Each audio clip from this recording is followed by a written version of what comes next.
Hi hello welcome back to my YouTube channel one life by Lichus. അപ്പോൾ പതിവ് പോലെ നമ്മൾ രാവിലെ തന്നെ എഴുന്നേറ്റിട്ടുണ്ട് കേട്ടോ. രാവിലെ എഴുന്നേൽക്കുമ്പോൾ തന്നെ നേരെ അടുക്കളയിൽ ചെല്ലാം, പിന്നെ ഈ പണികളൊക്കെ അങ്ങോട്ട് തുടങ്ങും. അപ്പോൾ ഇന്ന് ഹസ്ബൻഡിന് ഉച്ചയ്ക്ക് കഴിക്കാൻ വേണ്ടിയിട്ട് പുട്ടും പിന്നെ ചിക്കൻ വറുത്തതും അതേപോലെ തന്നെ നമ്മൾ മുട്ടക്കറിയും ആക്കിയിട്ടുണ്ട്. പിന്നെ കുപ്പിയിലൊക്കെ വെള്ളം നിറച്ച് വെച്ചിട്ടുണ്ട് കേട്ടോ. അപ്പോൾ അത് ഞാൻ രാവിലെ എഴുന്നേറ്റപ്പോൾ തന്നെ എൻ്റെ ഒപ്പം കുഞ്ഞുമണി എപ്പോഴും എഴുന്നേക്കും കേട്ടോ. അവൾ എഴുന്നേറ്റ് അവിടെ കിടക്കുന്നുണ്ട്. പിന്നെ എഴുന്നേറ്റ് തന്നെ കുറേ നേരത്തേക്ക് അങ്ങനെ പ്രശ്നമൊന്നുമില്ല, ആൾ തന്നെ ഞങ്ങൾ കളിച്ചങ്ങനെ കിടന്നോളും. അപ്പോൾ രാവിലെ ഒരു സ്മൂത്തി പോലെ അടിച്ചിട്ടാണ് ആൾ കുടിച്ചിട്ട് പോകുന്നത് കേട്ടോ. അപ്പോൾ ഒരു 10 മണിയൊക്കെ ആകുമ്പോഴേക്കും എന്തായാലും ഒന്ന് വിശക്കുമല്ലോ. അപ്പോൾ ആ ഒരു ലഘുവായിട്ട് എന്തെങ്കിലും കഴിക്കാൻ വേണ്ടിയിട്ട് 2 ദോശയും പിന്നെ നമ്മുടെ മുട്ട ചാറും കൂടി കൊണ്ടുപോകുന്നുണ്ട് കേട്ടോ. അതെപ്പോഴും അങ്ങനെ എന്തെങ്കിലും കൊടുത്തു വിടും.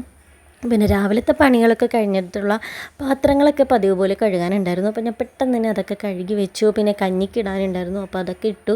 രാവിലെ തന്നെ പണിയൊക്കെ കഴിയുമല്ലോ എന്ന് വിചാരിച്ചു. അപ്പോൾ ഞാൻ വിചാരിച്ചു റിലാക്സ് ചെയ്ത് കുറച്ച് കോഫി അങ്ങോട്ട് കുടിക്കാമെന്ന്. പക്ഷേ ഈ റിലാക്സ് ചെയ്ത് കുടിക്കാൻ എപ്പോഴും മനസ്സിൽ വിചാരിച്ചാലും അങ്ങനെ റിലാക്സ് ചെയ്ത് കുടിക്കാൻ പറ്റാറില്ല. ഞാനത് വിചാരിച്ചപ്പോഴേക്കും അജുക്കുട്ടൻ എഴുന്നേറ്റിട്ടുണ്ടായിരുന്നു. പിന്നെ അവൻ്റെ കുറച്ച് ബഹളങ്ങളും കാര്യങ്ങളൊക്കെ കഴിഞ്ഞിട്ടാണ് കാപ്പി കുടിക്കാൻ സമയം കിട്ടിയത്. അവന് ദോശ വേണമെന്നാണ് അവനും കൂടി 2 ദോശ ഉണ്ടാക്കി കൊടുത്തിട്ടാണ് കേട്ടോ പിന്നെ കാപ്പി കുടിക്കാനിരുന്നത്. ഞാനിത് കുടിച്ച് പകുതി ആകുമ്പോഴേക്കും വാവയും കരഞ്ഞു തുടങ്ങിയിട്ടുണ്ടായിരുന്നു. അവൾക്ക് ഫീഡ് ചെയ്യാൻ വേണ്ടിയിട്ട് രാവിലെ തന്നെ എഴുന്നേറ്റതല്ലേ, അപ്പോൾ അവൾക്ക് ഉറക്കം വന്നിട്ട് നന്നായിട്ട് കരഞ്ഞു തുടങ്ങി. പിന്നെ ഞാൻ പകുതി ചായ അവളെ കയ്യിൽ വെച്ചിട്ടാണ് ഞാൻ കുടിച്ച് തീർത്തത്. അപ്പോൾ ഈ റിലാക്സ് ചെയ്യാന്നുള്ളത് പേരിൽ മാത്രമേ ഉള്ളൂ, എനിക്കത് രാവിലെ കിട്ടാറില്ല. എന്നാലും അതൊരാഗ്രഹമാണ്, അതങ്ങനെ കിടക്കുന്നു. പിന്നെ എനിക്ക് ഭയങ്കര മടിയായിട്ട് ഭാവിയും കൂടി ഉറങ്ങിക്കഴിഞ്ഞപ്പോൾ ഇന്നത്തെ ദിവസം ഭയങ്കര മടിയെന്ന് പറഞ്ഞാൽ ഭയങ്കര മടിയെന്നു. രാവിലെ തന്നെ തീരേണ്ട പണികൾ കുറേ നേരം വൈകി കാണും. ഞാൻ കുറേ നേരം വെറുതെ ഫോണിലൊക്കെ നോക്കിയിരുന്നു. അപ്പോഴേക്കും അജുക്കുട്ടൻ എനിക്ക് വലിയൊരു പണി ഒപ്പിച്ചിട്ടുണ്ട്. ഫ്രിഡ്ജിൽ തൈരുണ്ടായിരുന്നു, അവന് തൈര് ഇഷ്ടമാണ്. അപ്പോൾ അവനത് കുടിച്ചു. അതിൻ്റെ ഇടയ്ക്ക് ഈ ഒരു കുപ്പി എടുത്തു അതിലും ഒഴിച്ചു, ബെഡിലും ആക്കി, അവൻ്റെ ഡ്രസ്സിലും ആക്കി, മേത്തൊക്കെ ആക്കി. ഫ്രിഡ്ജിൽ പൊട്ടറ്റോ ഇരിപ്പുണ്ടായിരുന്നു, അതൊക്കെ കൊണ്ടുവന്ന് അതും കഴുകി എന്തൊക്കെയോ അവൻ്റേതായ പണികൾ ചെയ്യുന്നുണ്ടായിരുന്നു. പിന്നെ മടിഞ്ഞിരുന്നിട്ട് കാര്യമില്ല എന്ന് വിചാരിച്ച് അപ്പം തന്നെ ഞാൻ എഴുന്നേറ്റു, അതൊക്കെ തുടച്ച് വൃത്തിയാക്കി. പിന്നെ നേരെ അടുക്കളയിൽ വന്ന് എനിക്കുള്ള ബ്രേക്ക്ഫാസ്റ്റ് ഉണ്ടാക്കി. ഇതേം ഈ ചിക്കൻ ഞാൻ വേവിക്കാൻ വേണ്ടി വെച്ചിരിക്കുകയാണ്. അപ്പോൾ ഞാൻ 2-3 ഉരുളക്കിഴങ്ങ് വേവിക്കാൻ വേണ്ടി കുക്കറിൽ ഞാൻ ഓൾറെഡി വെച്ചിട്ടുണ്ട്. അപ്പോൾ ഇന്ന് ഈ ചിക്കനും നമുക്ക് വേവിക്കണം. എന്തിനാണെന്ന് വെച്ചാൽ ഇന്ന് വൈകുന്നേരത്ത് കട്ട്ലേറ്റ് ഉണ്ടാക്കാനാണ് നമ്മുടെ പ്ലാൻ. അപ്പോൾ എനിക്ക് ബ്രേക്ക്ഫാസ്റ്റായിട്ട് ഞാൻ പുട്ട് ഉണ്ടാക്കാമെന്നാണ് വിചാരിച്ചത്. പക്ഷേ പുട്ടിന് നനച്ചപ്പോൾ അതിൻ്റെ നനവ് കൂടിപ്പോയി, വെള്ളം പോലെ. അപ്പം ഞാൻ വിചാരിച്ചു കുറച്ച് മൈദപ്പൊടിയും കൂടി ഇട്ടിട്ട് മൈദപ്പുട്ട് ഉണ്ടാക്കുമല്ലോ, അങ്ങനെ ഒന്ന് നോക്കാമെന്ന് വിചാരിച്ചപ്പോഴേക്കും അത് ശരിയായില്ല. പിന്നെ മൈദയും പുട്ടുപൊടിയും കൂട്ടി പിന്നെ ഇത്തിരി ഉപ്പും കൂടി ഇട്ടിട്ട് ഞാൻ എന്ത് ചെയ്തു, അതിനൊരു അപ്പമാക്കി മാറ്റി. അങ്ങനെയാണ് ഓരോരോ ബ്രേക്ക്ഫാസ്റ്റുകൾ ജനനം കൊള്ളുന്നത് എന്ന് എനിക്ക് തോന്നുന്നു. കാരണം നമ്മൾ എന്തെങ്കിലും ഉണ്ടാക്കണം ഉദ്ദേശിക്കാൻ നടന്നില്ലെങ്കിൽ നമ്മളതപ്പം തന്നെ വേറൊരു റെസിപ്പി അല്ലെങ്കിൽ വേറൊരു പ്രൊഡക്റ്റായിട്ട് നമ്മൾ മാറ്റും. അപ്പോൾ എൻ്റെ ചായ കൂടിയൊക്കെ കഴിഞ്ഞിട്ട് ഞാൻ വാവയ്ക്ക് വേണ്ടിയിട്ട് ഫുഡ് കൊടുത്തു. അപ്പോഴേക്കും വാവ എഴുന്നേറ്റിട്ടുണ്ടായിരുന്നുള്ളൂ. അപ്പോൾ കണ്ണങ്കായും പഴം കൊണ്ട് മിക്സ് ചെയ്തിട്ടുള്ള കുറുക്കാണ് നമുക്ക് കൊടുത്തിട്ടുള്ളത്. ഇതാണ് നമ്മുടെ വിശാഖക്കളം.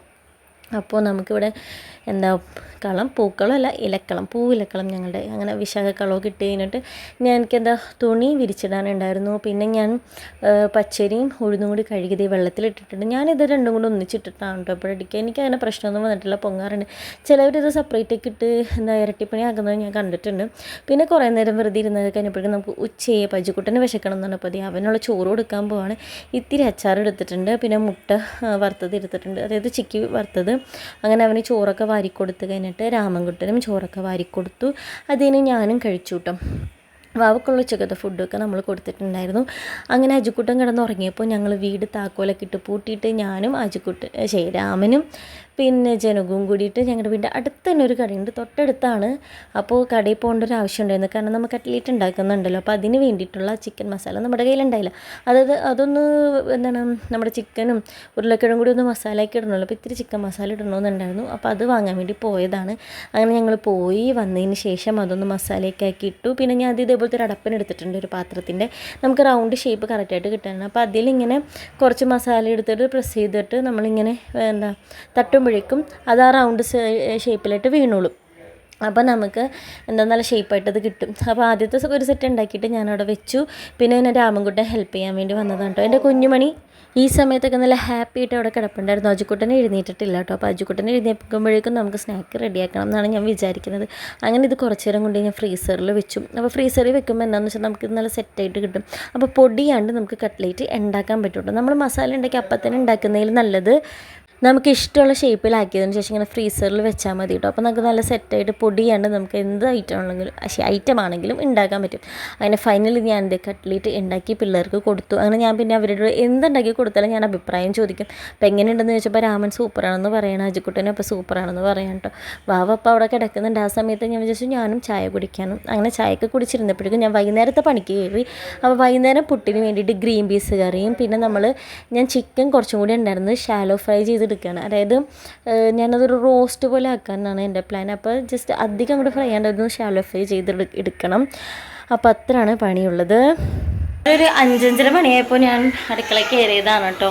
അപ്പോൾ നമ്മൾ ദോശമാവിനുള്ളത് അടിച്ചു വെച്ചിട്ടുണ്ട്. ഇതിൽ ഞാൻ ചിക്കൻ എടുക്കാൻ പറ്റുന്നില്ലല്ലോ, ഗ്രീൻ പീസ് കറി ആക്കിയിട്ടുണ്ട്. വൈകുന്നേരത്തേക്ക് വേണ്ടിയിട്ടുള്ള ചിക്കൻ റോസ്റ്റ് ചെയ്ത് വെച്ചിട്ടുണ്ട്. പിന്നെ ഇത് പുട്ടായിട്ടുണ്ട്. ഈ ഒരു കുറ്റിയും കൂടി കഴിഞ്ഞാൽ നമ്മുടെ പണിയൊക്കെ ഓൾമോസ്റ്റ് കഴിഞ്ഞിട്ടുണ്ട്. അതിൻ്റെ ഇടയ്ക്ക് കട്ട്ലേറ്റ് ഉണ്ടാക്കി. ഇനി കുറച്ച് വേസ്റ്റ് കളയാനുണ്ട്. പിന്നെ വൈകുന്നേരം നമ്മളിനി ഫുഡൊക്കെ കഴിച്ച് കഴിയുമ്പോൾ എന്താ പറയുക, കുറച്ച് ക്ലീനിങ് മാത്രമേ ഉള്ളൂ. അതിൻ്റെ ഇടയ്ക്ക് ഇനി 3 പിള്ളേർക്ക് നമുക്ക് ഫുഡ് കൊടുക്കണം കേട്ടോ. അപ്പോൾ ഓൾമോസ്റ്റ് എൻ്റെ പണിയൊക്കെ കഴിഞ്ഞു. ഇനി 3 പിള്ളേർക്കും ഫുഡ് കൊടുക്കുക. വാവ അവിടെ കരഞ്ഞു തുടങ്ങിയിട്ടുണ്ട് കേട്ടോ വിശന്നിട്ട്. അപ്പോൾ ഇത് നമ്മുടെ നുറുക്ക് ഗോതമ്പ് പിഴിഞ്ഞെടുത്ത് കുറുക്കിയ ഫുഡാണ് കേട്ടോ വാവക്ക് കൊടുക്കുന്നത്. ഫുഡ് കഴിക്കട്ടെ എന്ന് പറ, ഫുഡ് കഴിക്കട്ടെ എന്ന് പറ, ഫുഡ് കഴിക്കട്ടെ എന്ന് പറ, ഫുഡ് കഴിക്കട്ടെ എന്ന് പറ ഗിലി, ഫുഡ് കഴിക്കട്ടെ എന്ന് പറ ഗിലി, നമ്മളെ ഫുഡ് കഴിക്കട്ടെ എന്ന് പറ. ഫുഡ് കഴിക്കട്ടെ. അങ്ങനെ വൈകുന്നേരത്തെ പണിയും പാത്രങ്ങളും ക്ലീനിങ്ങും ഒക്കെ കഴിഞ്ഞു. പിന്നെ ഹസ്ബൻഡ് വന്നപ്പോൾ റംബൂട്ടാൻ കൊണ്ടുവന്നിട്ടുണ്ടായിരുന്നു. പിള്ളേർക്ക് ഭയങ്കര ഇഷ്ടമുണ്ട്. അപ്പോൾ അത് ഞങ്ങൾ കുറച്ച് അപ്പം തന്നെ കഴിച്ചു. പിന്നെ ഞാൻ ചോറ് ഇപ്പോഴും റൈസ് കുക്കറിൽ തിളപ്പിച്ചിറക്കി വെക്കാറുണ്ട്. അപ്പോൾ അത് ചെയ്യാൻ വേണ്ടിയിട്ട് വെച്ചിട്ടുണ്ട്. പിന്നെ വെള്ളം തിളപ്പിക്കാൻ വെച്ചിട്ടുണ്ട്. അപ്പോൾ അതൊക്കെ കഴിഞ്ഞ് എൻ്റെ കുളിയൊക്കെ കഴിഞ്ഞ് വന്നു. അപ്പോൾ അത്രയുള്ള വീഡിയോ അടുത്ത വീഡിയോയിൽ കാണാം. അപ്പോൾ എല്ലാവർക്കും ബൈ. ചാനൽ സബ്സ്ക്രൈബ് ചെയ്തേക്കണേ.